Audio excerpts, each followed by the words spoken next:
عاود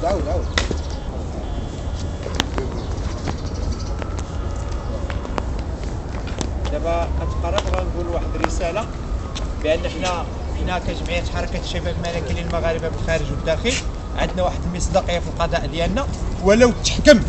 ولو تحكم الاستاذ بشهرين سورسي و5000 ريال غرامه ماليه، تنطالبوا من الدوله ومن المسؤولون ديالنا يتابعوا الناس اللي عرقوا الرايه في المغرب باش يكون العدل متوازي، ماشي على اللي جاي يركب علينا، على اللي جاي يركب على هاد البلاد، على اللي جاي يركب على هاد البلاد. حتى حنا تنطالبوا باش الناس اللي حرقوا رايات المغرب، اللي حرقوا رايات المغرب في الجزائر في وهران، بغيناهم تما يتابعوا قضائيا. هني اسكتي، بغيناهم يتابعوا قضائيا ولو يخرجوا لهم عنها السوسي باش يردوا الاعتبار الشعب المغربي. ماشي حنا تنستنكروا، ماشي تنستنكروا هذا الحكم باش تحكم الاستاذ بشهرين سورسي موقف التنفيذ، حبس موقف التنفيذ مع غرامه ماليه ديال 250 درهم. حنا تراسلوا رساله للمسؤولون على هذه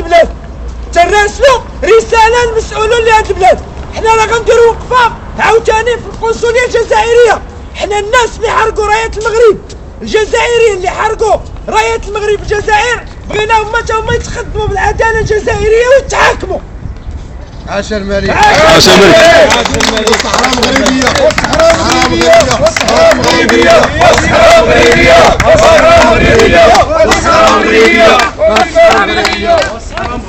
والصحراء صحراؤنا والملك مالكنا، والصحراء صحراؤنا والملك مالكنا، والصحراء صحراؤنا والملك مالكنا، والصحراء صحراؤنا والملك مالكنا، والصحراء صحراؤنا والملك مالكنا، والصحراء صحراؤنا والملك مالكنا، والصحراء صحراؤنا وافريقا يا وجدي والصحراء ارض جدادي، وافريقا يا وجدي والصحراء ارض جدادي، وافريقا يا وجدي والصحراء ارض جدادي، وافريقا يا وجدي والصحراء ارض جدادي، وافريقا يا ملعون، وافريقا يا ملعون والصحراء في العيون، وافريقا يا ملعون والصحراء في العيون، وافريقا يا ملعون والصحراء في العيون، وافريقا يا ملعون.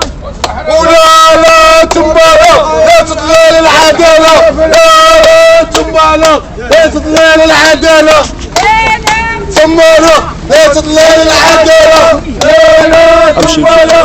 اسمع يا ملك، اسمع يا ملك، اسمع يا ملك، ورا شعبك وكيبغيك، ورا شعبك وكيبغيك، ويا امير المؤمنين، ويا صاحب المساكين. هذه رسالة خاصة لجميع الدول، بأن سمعناه تقدم أمام العدالة وتحاكم وتتابع بشهرين حبسا موقف التنفيذ مع غرامة 250 درهم. هذه شجاعة ديال البلاد بأن هذه بلاد الحق والقانون، بأن الأستاذ تابع بما نسب إليه. نريد متابعة الناس اللي حرقوا راية الجزائر، اللي حرقوا راية المغرب في بلاد الجزائر باش تكون متوازية. هادشي تيبين بأن المغرب بلد الحق والقانون، بلد الحق والقانون، بلد الحق والقانون، بلد الحق والقانون، بلد الحق والقانون، بلد الحق والقانون، بلد الحق والقانون، بلد الحق والقانون، بلد الحق والقانون.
حنا كنا تنطلبوا العداله باش ياخذ سمعنا البراءه، ولكن نظرا لهذه بلاد الحق والقانون، هذه بلد الحق والقانون، وحنايا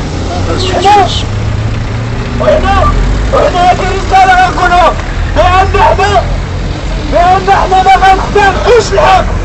حنا عندنا مصداقيه في الحكم في القضاء ديالنا، وحنا تنطالبوا من الجهات العليا والسلطات المسؤوله كيف تتابع السي حميد معناه المنسوب اليه، كيف تتابع حنا بغينا نوصلوا رساله كيف تتابع السي حميد معناه بالمنسوب اليه. نريد طبق الاصل للناس اللي حركوا رايات المغرب في الجزائر.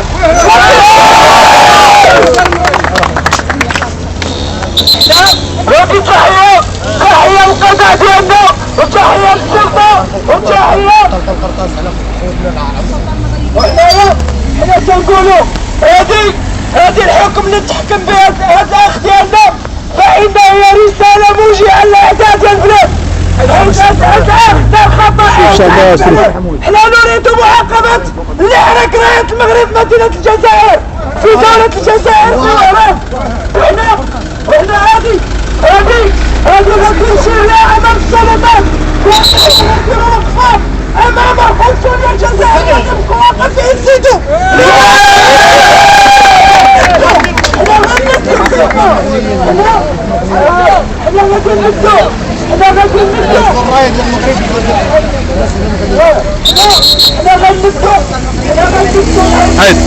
حي الشاطر الله يرحم والدي، ما يرحم والدي.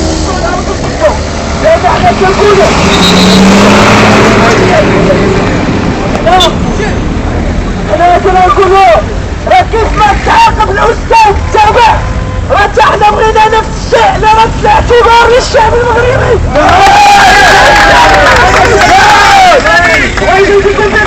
لان حنا ما نوقفوش هنا، حنا غنديروا وقفات في القنصلة الجزائرية في الدولة الإيطالية وفي المجر.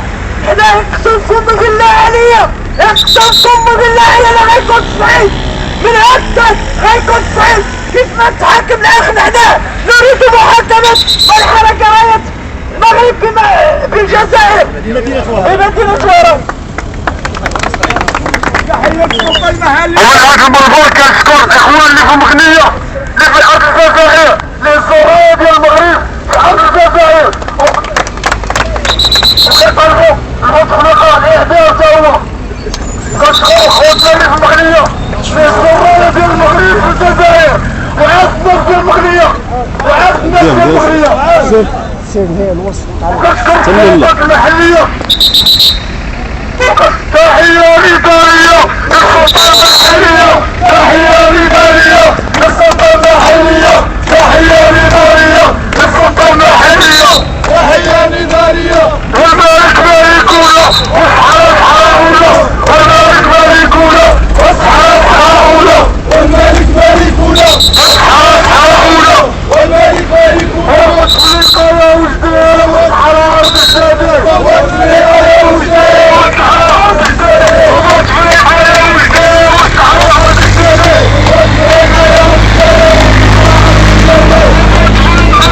والسرقة يا وزير والسرقة يا وزير والصحراء مغربية ماشي دولة وهمية، والصحراء مغربية ماشي دولة وهمية، والصحراء مغربية ماشي دولة وهمية، والصحراء مغربية ماشي دولة وهمية، والصحراء مغربية ماشي دولة وهمية، والصحراء مغربية ماشي دولة وهمية.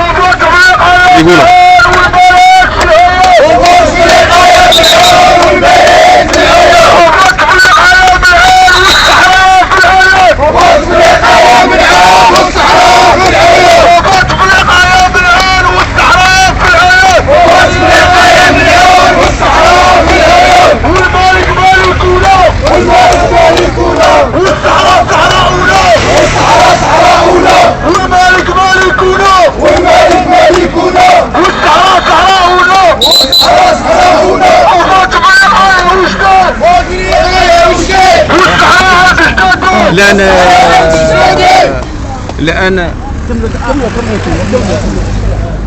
تغلق يا من بالنسبه للمحكمه الجزائيه بعين السبع، هناك بعض الاسئله لرئيس الجمعيه محمد لحركه الشباب الملكي بالعاصمه الاقتصاديه بالدار البيضاء.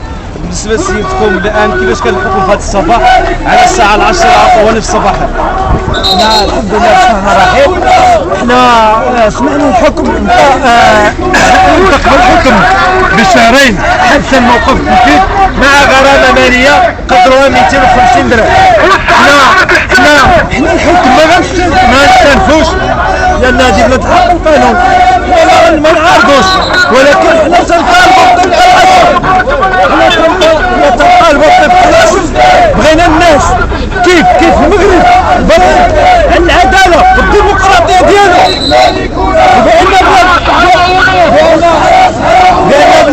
بان بلاد الحق والقانون، بان لا تدري بان الاخ عدنان حميد تحاكم وتوبع ما نسب اليه. احنا ما غنعارضوش هذا الحكم ولا غنوضوا ضد الحكم، ولا احنا بلاد الحق والقانون الحمد لله. احنا عاد نطالبوا بحاجه باش يكون توازن. احنا بغينا الاشخاص اللي حرقوا رايات المغرب في مدينه وهران بالجزائر يتخطبوا العداله الجزائريه ويتحاكموا طبق الاصل.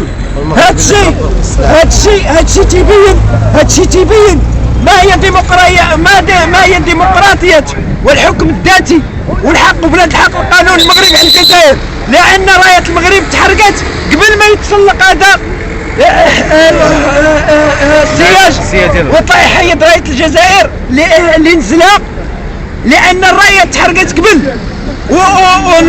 والحكومه الجزائريه ولا الشعب ديالها ولا حكومه ولا مسؤولين لم يحركوا ساكنا.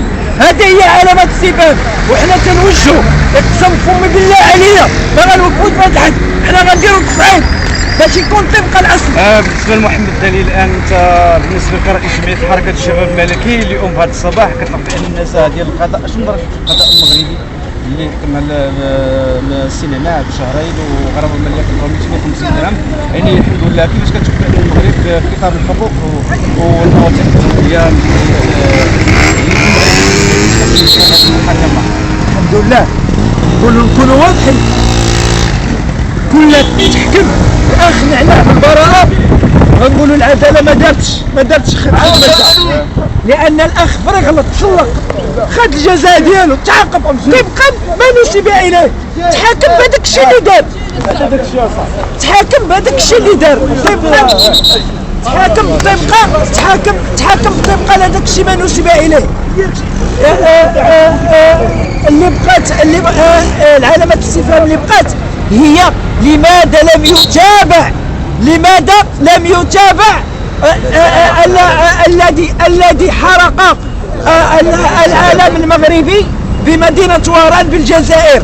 لماذا الحكومة والقضاء والسلطات المعنية بالأمر في مدينة الجزائر لم تحرك ساكنا؟ هذا هو الغريب بالأمر، بأنها تبين بأن المغرب بأن بلاد الحق والقانون، وحنا بالنسبه الان بالنسبه للعضو ديال حركه الشباب الملكي حميد نعناع الان اللي خرج في هذا الصباح ان شاء الله الحكم اللي تم، يعني الحكم عليه بالشهرين الحمد لله. انا يعني كيفاش كتشوف هذا الحمد لله انا تحت القضاء وانا ما كنهربش من العداله، انا ولد العداله وما كنهربش من العداله.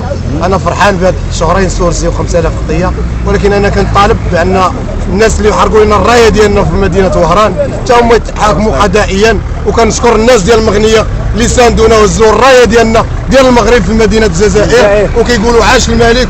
وكان عزاء الاخ ديالنا اللي مات في مدينه وجده كيتضربوا الجزائريين بالقرطاس، حتى هو كنطلبوا ليه الله الرحمه والفردوس الاعلى ان شاء الله. وحنا كشعب مغربي حنا مع قضيه الصحراء وكعندنا غيره على مغربيه الصحراء. وعاش الملك وعاش الصحراء ويحيى الملك وعاش الملك.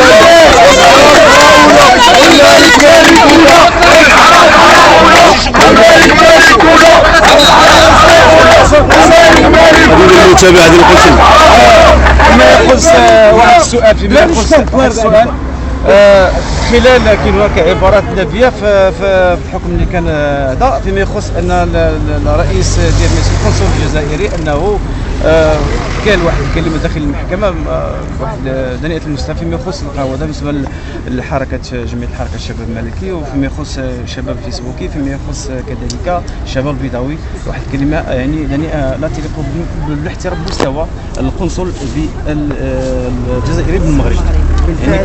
بالفعل استاذ بان الاستاذ كان ما كانش ما تابعش اطوار اش وقع حيت كان امام هيئه المحكمه وكان امام القضاء.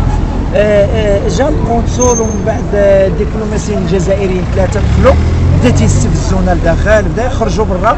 الغريب في الامر هما بدا تيعايروا فينا ويستهزئوا فينا حاشاك ويتهمونا بالقواده والامن ديالنا اللي داخل بدا تيفرق ماشي وقع احتكاك هو تيعايروا فينا هما تيعايروا في هذاك القنصل تيعاير فينا والامن تيقول لنا ما ديوش عليه راه هو جا خصيصا باش يخلق الفتنه.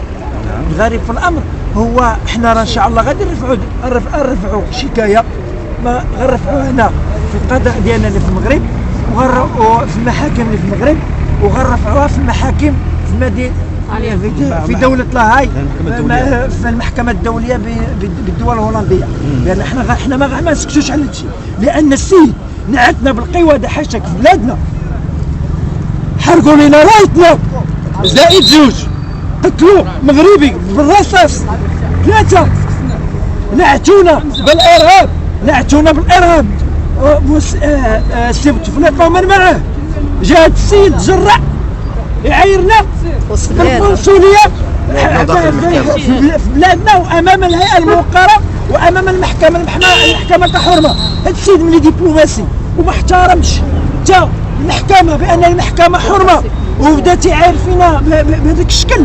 حنا راه ضروري حنا راه ما نسكتوش على هذا الشيء. الا جينا سكتنا على هذا الشيء اش غيبقى؟ غيجيو يديونا عيالاتنا ولادنا من هنا. حنا راه ما نسكتوش والله ما نسكتوا على هذا الشيء لان السلطات تعاملت على هذا الشيء. السلطات اللي كانوا لداخل شافوه وبحال بغا يبردوا الكلب بغا يبردونا لا ما ديوش عليه على هذا. حنا بغينا نشوفوا بغينا نقولوا لو القنصل المغربي بالدولة الجزائرية لو القنصل بالدولة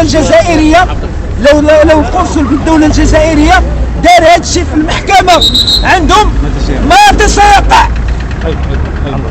تبارك الله عليكم.